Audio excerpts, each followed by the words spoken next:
तो चलिए, अगला जो बहुत ही इंपॉर्टेंट हथियार है हमारे पास वो है इंटीग्रेशन। इंटीग्रेशन का यूज जनरली हम लोग area under the curve find out करने के लिए करेंगे, ओके। और काइनेमेटिक्स में भी इसका बहुत बड़ा यूज है। वैसे तो मैं कहूँ तो हर चैप्टर में इसका यूज है। देखिए, डिफरेंशिएशन और इंटीग्रेशन जैसे जैसे आप चैप्टर्स में आगे बढ़ते जाएंगे वैसे वैसे आपको इनके यूजेस और क्लियर होते चले जाएंगे, ठीक है। तो इंटीग्रेशन का साइन देखिए कुछ ऐसा होता है, ये होता है इंटीग्रल का साइन। तो x to the power n into d x सबसे बेसिक फंक्शन है ये, x raise to the power n dx।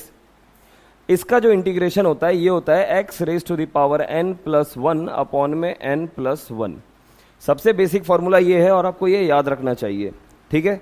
For example, अगर आपने x square into d x का इंटीग्रेशन करना है तो वो क्या हो जाएगा, वो हो जाएगा x की पावर n प्लस 1 अपॉन में n प्लस 1, यानी x की पावर 3 अपॉन में 3 हो गया इसका इंटीग्रेशन, ठीक है। तो इसका एक्चुअल मीनिंग क्या होता है मैं आपको समझाता हूं। देखो, इंटीग्रेशन का एक्चुअल मीनिंग होता है एरिया अंडर द कर्व, ठीक है। तो एक क्वेश्चन की मदद से आपको बताता हूं कि कैसे मैं एरिया इंटीग्रेशन से फाइंड आउट कर सकता हूं। मेरे पास एक छोटा सा फंक्शन है y is equals to x. तो y is equal to x का जो ग्राफ होता है, ये ग्राफ कुछ ऐसा होता है। देखिए, ये हो गया आपके पास y एक्सिस और ये हो गया x एक्सिस। तो y is equal to x का ग्राफ कुछ ऐसा होगा, ओके। और सपोज मुझे 1 से लेके 3 तक x की वैल्यू 1 से x की वैल्यू 3 तक का एरिया फाइंड आउट करना है। x की वैल्यू 1 से x की वैल्यू 3 तक का एरिया फाइंड आउट करना है। तो वैसे तो अगर आप देखें तो जब x 1 होगा तो y भी क्या होगा, 1 होगा, और जब x 3 होगा तो y भी कितना हो जाएगा, 3 हो जाएगा। तो अब ये जो कर्व है, इस कर्व के नीचे का जो ये एरिया कितना होगा, तो देखते हैं। आप अगर देखोगे तो ये एक ट्रेपीजियम बन रहा है। ये क्या बन रहा है, ये बन रहा है एक ट्रेपीजियम। तो ट्रेपीजियम का जो एरिया होता है वो क्या होता है, 1/2 सम ऑफ द पैरेलल साइड्स। तो देखिए, एक पैरेलल साइड है 1 और एक पैरेलल साइड है 3। तो 1 प्लस 3 इंटू में क्या हो जाएगा, इंटू में हो जाएगा हाइट। हाइट कितना है इसका, हाइट देखिए, हाइट अगर सिंपली अगर देखें तो 3 माइनस 1 कितना हो गया, 2। तो ये सॉल्व करके आ रहा है आपके पास 4 यूनिट्स। तो इसका जो एरिया है 1 से लेकर 3 तक वो कितना आ रहा है, 4 यूनिट्स आ रहा है। अब मैं इसी को इंटीग्रेशन की मदद से भी कर सकता हूं। इंटीग्रेशन की मदद से कैसे करेंगे, देखिए, ये साइन लगाएंगे इंटीग्रेशन का और यहां लिखेंगे x, जो भी y का फंक्शन है वो यहां लिख दीजिए। अच्छा, x है तो यहां पे dx ही लिखना पड़ेगा। क्यों, क्योंकि अगर यहां x है तो ये dx ही इसका इंटीग्रेशन करा सकता है, dy नहीं। dy के टर्म में अगर dy यहां पे लिख दिया आपने तो फिर ये x उसके लिए कांस्टेंट की तरह काम करेगा। तो अगर यहां पे x है तो यहां dx होना चाहिए, यहां y है तो यहां dy होना चाहिए, यहां z है तो यहां dz, यहां t है तो यहां dt होना चाहिए। तो इस तरीके से सारी बातें आपको पता होनी चाहिए, ठीक है। तो यहां पे x raise to the power कितना है, 1। और अभी अगर इसमें लिमिट नहीं है कि मुझे कहां से कहां तक इंटीग्रेट करना है, जब लिमिट नहीं होती तो उसे कहते हैं इनडेफिनिट इंटीग्रेशन। क्या बोलते हैं, इनडेफिनिट इंटीग्रेशन। लेकिन जब आप इस पे लिमिट लगा देंगे, जैसे कि मुझे 1 से 3 तक चाहिए तो 1 से लेके 3 तक, अब कहेंगे इसे डेफिनिट इंटीग्रेशन। दोबारा सुनिए, अगर यहां लिमिट नहीं होती, ये लिमिट्स जो है, ये लिमिट्स अगर नहीं होती तो बोलते इनडेफिनिट इंटीग्रेशन। लेकिन अगर आपने लिमिट्स लगा दी तब इन्हें कहते हैं डेफिनिट इंटीग्रेशन। तो यहां पे x raise to the power 1 का इंटीग्रेशन क्या होगा, x की पावर n प्लस 1 अपॉन में n प्लस 1। तो ये कितना आ गया, x की पावर 2/2। कहां से कहां तक इंटीग्रेट करना है इसको करना है अपने को 1 से लेके 3 तक का इंटीग्रेशन करना है इसका, ओके। 1 से लेके कहां तक इंटीग्रेट करना है इसको, 3 तक। तो चलिए देखते हैं। एक बार अपर लिमिट पुट कर देते हैं यहां पे, तो x की जगह 3 हो जाएगा। तो 3 का स्क्वायर बाई 2, फिर माइनस का साइन लगता है।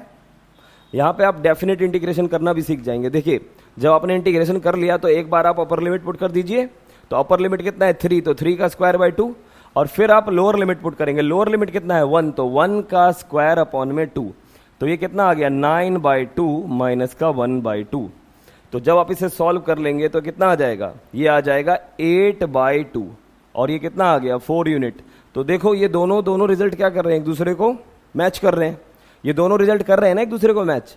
तो इसका मतलब ये है कि इंटीग्रेशन से हम एरिया अंडर द कर्व भी फाइंड आउट कर लेते हैं, ओके, ठीक। दूसरा जो इसका जो सेंस बनता है, मीनिंग जो बनता है इंटीग्रेशन का, जो दूसरा मीनिंग बनता है वो बनता है ऐड करना। आप छोटी छोटी चीजों को ऐड करने के लिए भी इंटीग्रेशन का इस्तेमाल करेंगे। ये सब आप धीरे धीरे आगे फिजिक्स में जान जाएंगे, क्योंकि सबसे पहली और सबसे बेसिक क्लास में सारी बातें बता पाना बहुत मुश्किल है।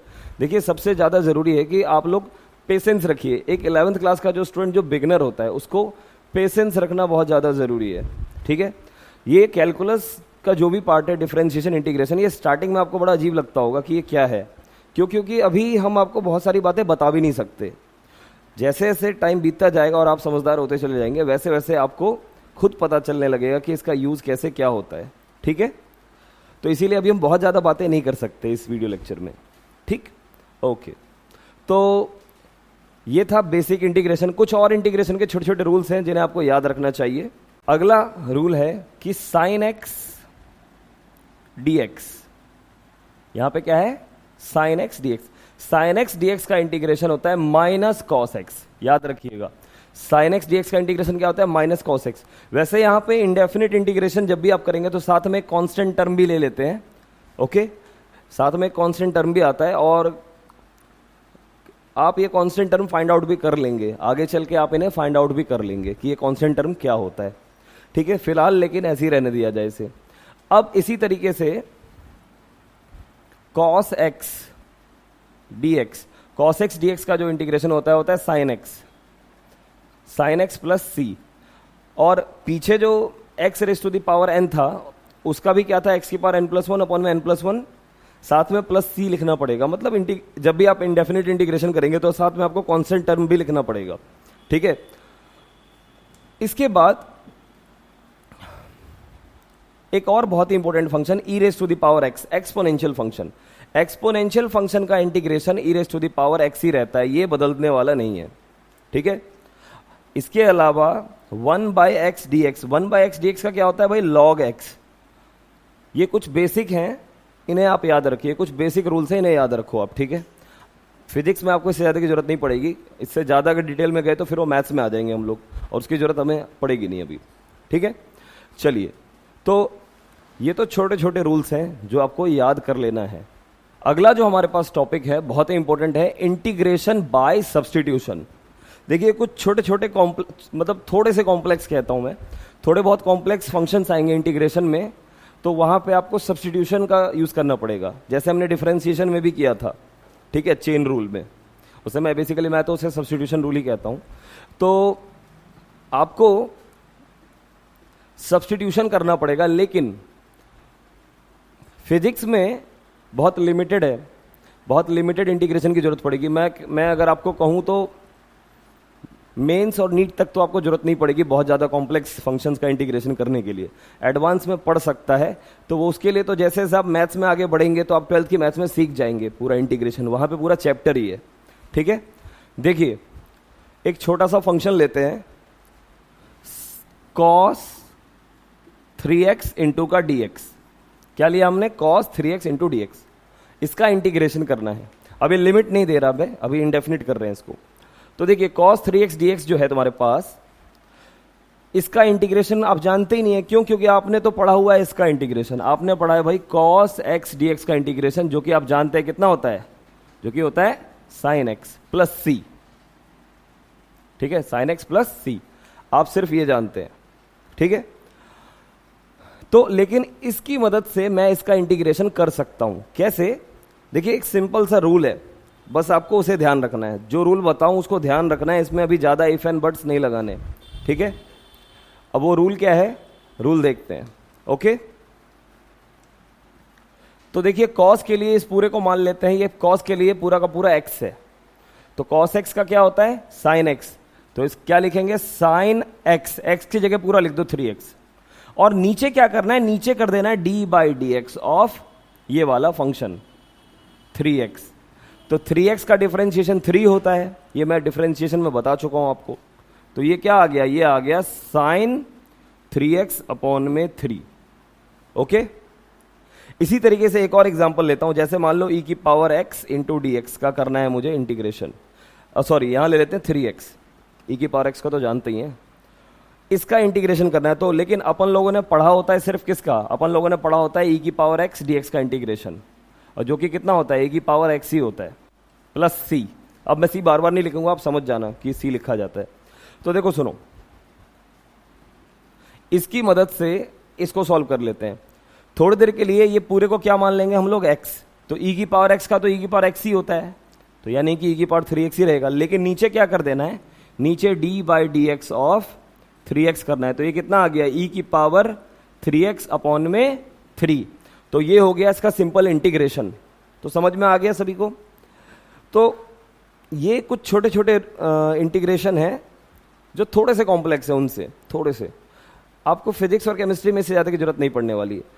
एक और एग्जांपल ले लेते हैं, चलिए आपकी बेटर अंडरस्टैंडिंग के लिए एक और एग्जांपल लेते हैं कि हमारे पास है cos ax plus b into का dx, ठीक है। अब मुझे इसका इंटीग्रेशन करना है। तो देखिए cos के लिए पूरा x है, तो cos x का इंटीग्रेशन क्या होता है, sin x, तो sin ax प्लस बी, और अपॉन में क्या करना है अपने को, अपॉन में मैंने बोला ना इसका डिफरेंशिएशन करना है, तो d by d x of a x plus b. तो ये सॉल्व करके क्या आता है आपके पास, ये आएगा sine of a x plus b, और ए एक्स का क्या होता है, ए एक्स का डिफरेंशिएशन ए होता है, और बी कांस्टेंट है, कांस्टेंट का डिफरेंशिएशन जीरो होता है, कांस्टेंट का डिफरेंशिएशन क्या होता है, जीरो। तो ये आ गया साइन ए एक्स प्लस बी अपॉन में ए, ठीक है, प्लस सी। तो ये हो गया cos A x plus B का इंटीग्रेशन। तो इस तरीके से आप बहुत सारे फंक्शंस का इंटीग्रेशन कर सकते हैं। चलिए आपके लिए एक और एग्जांपल ले लेते हैं। 1 अपॉन में a x plus b into का डी एक्स, इसका इंटीग्रेशन करना है। तो देखिए इसका इंटीग्रेशन कैसे करेंगे, आपको बताया गया है ना कि 1 बाय एक्स डी एक्स जो होता है ये किसके बराबर होता है भाई, ये होता है log x. 1 by x d x क्या होता है, लॉग एक्स होता है। 1 बाय एक्स डी एक्स क्या होता है, लॉग एक्स होता है। तो इसी की मदद से इसको कर लेंगे सॉल्व। यहां पे भी जैसे x की पावर 1 है, यहां भी नीचे x की पावर क्या है, 1 ही है, तो ये भी log का ही फंक्शन है। तो इसको थोड़ी देर के लिए क्या मान लो, इस पूरे को x मान लो, तो क्या हो जाएगा, इसका इंटीग्रेशन हो जाएगा log x की जगह क्या लिखेंगे, ये पूरा का पूरा ax प्लस बी, और नीचे एज जैसे यहां पे करते थे d by d x of a x plus b. तो ये सॉल्व करके कितना आ गया, ये सॉल्व करके आ गया log of a x plus b upon में ए एक्स का कितना आ गया, ए एक्स का आ गया ए, ठीक है। इसी में अगर लिमिट चढ़ा दोगे तो वो क्या हो जाएगा, वो हो जाएगा डेफिनेट, ठीक है। इसे नोट कर लीजिए।